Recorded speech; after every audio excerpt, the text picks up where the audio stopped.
Welcome friends, तो स्वागत है आप सभी का हमारे चैनल टेक्निकल पॉइंट में। जैसा कि आप सबको पता है कि हम थर्मल इंजीनियरिंग बन के हर एक टॉपिक को कवर कर रहे हैं। पहले हमने इंजन के बारे में पढ़ा, इंजन का क्लासिफिकेशन पढ़ा, इंजन के टाइप पढ़े, सब कुछ हम पढ़ चुके हैं इंजन के बारे में। एक टॉपिक रह गया है हमारा, वो है डीजल साइकिल। तो डीजल साइकिल जल्द से जल्द कवर करके अपलोड कर दिया जाएगा। तो शुरू करते हैं आज की धमाकेदार वीडियो। आज हमें पढ़ना है आईसी इंजन के सिस्टम की। आईसी इंजन में कितने सिस्टम होते हैं, कौन कौन से मेन सिस्टम होते हैं, किस तरह हम उनका यूज कर सकते हैं। तो सबसे जो पहला सिस्टम आता है वो आता है फ्यूल सप्लाई सिस्टम, कि किसी भी इंजन में फ्यूल सप्लाई किस तरह किया जा रहा है, इसे ही हम बोलते हैं फ्यूल सिस्टम।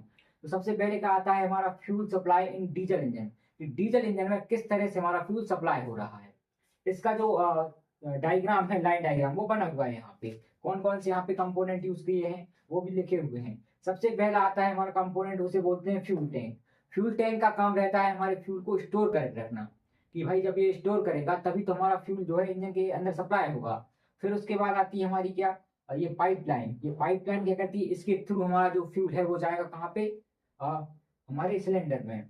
फिर लगा है यहाँ पे पंप। पंप का काम क्या रहता है कि हमारे फ्यूल टैंक से सिलेंडर तक, हमारा कहाँ सिलेंडर तक, अरे यार भूल जा रहा हूँ यार, कर दो start।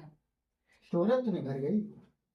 अब आता है फ्यूल पंप। फ्यूल पंप का काम रहता है कि हमारे जो फ्यूल टैंक से फ्यूल को कहाँ तक, इंजन सिलेंडर तक ले जाना। क्योंकि जो फ्यूल है वो अपने आप तो पाइप में बहेगा नहीं, उसको बहाने के लिए जरूरत पड़ेगी हमें किसकी, फ्यूल पंप की। तो पंप का यूज करते हैं हम किसको, किसके लिए, फ्यूल टैंक से फ्यूल को पिस्टन सिलेंडर तक ले जाने के लिए। फिर लगा है फिल्टर। फिल्टर का काम रहता है हमारे फ्यूल को साफ करना। अगर फ्यूल में कुछ गंदगी रह गई है तो उसको साफ करता है हमारा फिल्टर। और ये पाइपलाइन है जो कि फ्यूल को सप्लाई करती है।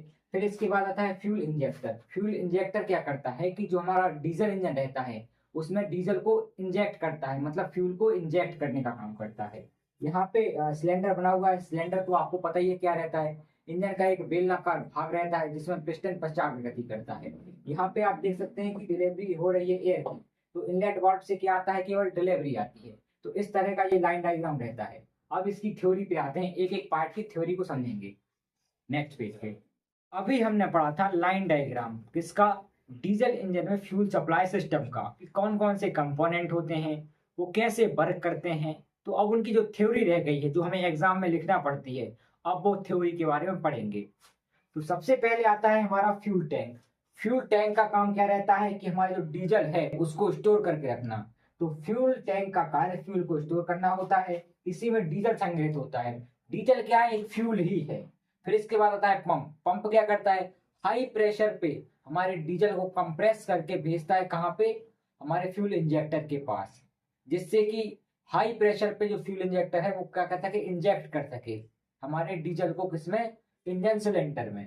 फिर आता है फिल्टर। फिल्टर क्या करता है, फिल्टर डीजल में से इम्प्योरिटी, इम्प्योरिटी क्या हो, जैसे कि डस्ट के पार्टिकल, उन सबको रिमूव कर देता है। फिर जो चौथा कंपोनेंट था वो था इंजेक्टर। इंजेक्टर क्या करता था, डीजल का छिड़काव करता था हमारे इस इंजन सिलेंडर में, जिससे कि जो हमारा इंजेक्टर का काम रहता है फ्यूल को इंजेक्ट करना हमारे इंजन सिलेंडर में। तो जो इंजेक्टर है वो फ्यूल को क्या करेगा, इंजेक्ट करेगा। कैसे करेगा, इंजेक्टर डीजल का छिड़काव सिलेंडर में हाई प्रेशर से करता है। अब इंजन सिलेंडर में पहले से मौजूद रहती है हमारी कंप्रेस्ड एयर, जो कि बहुत ज़्यादा तापमान पे रहती है, जिससे कि हमारा जो फ्यूल है वो जलना प्रारंभ हो जाता है। कुछ इस प्रकार रहती है हमारे फ्यूल सप्लाई सिस्टम जो इंजन में, डीजल इंजन में रहता है, उसकी वर्किंग। तो ये जो टॉपिक है यहाँ पे कवर हो चुका है। अब इसके बाद हम पढ़ेंगे fuel supply in petrol engine. तो थैंक्स फॉर वॉचिंग।